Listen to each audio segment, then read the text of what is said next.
আসসালামু আলাইকুম। আপনারা সবাই কেমন আছেন? আলহামদুলিল্লাহ, আমিও ভালো আছি।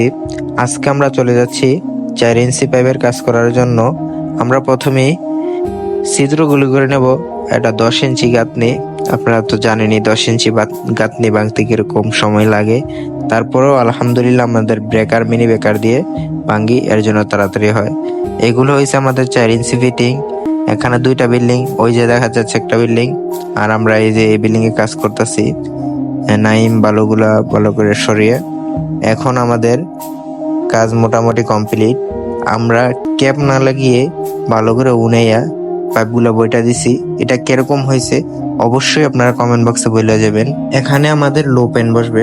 এখানে আমরা সাইডের থেকে 20 ইঞ্চি দিছি, আর পিছন সাইড থেকে আমরা 12 ইঞ্চি দিছি, 1 ফিট। কে কত ইঞ্চি দেন অবশ্যই কমেন্ট বক্সে বলবেন। আর এটা হচ্ছে আমাদের পানির লাইন, গোসলের পানি যে বেটা দিয়ে, আর এটা তো ময়লার লাইন। আর আমরা বাহির একটা বেসিং এর লাইন করছি 2 ইঞ্চি দিয়ে, যাতে করে ময়লা টলা না আটকায়। এটা 2 ইঞ্চি দিয়ে দিছি আমরা। আর এটা হচ্ছে আমাদের কিচেন।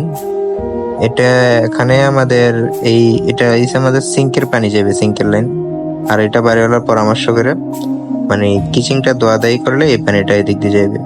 একটা টয়লেটের কাজ করে কে কত টাকা নেন অবশ্যই কমেন্ট বক্সে বলবেন, গরম এবং ঠান্ডা পানির লাইন সহকারে।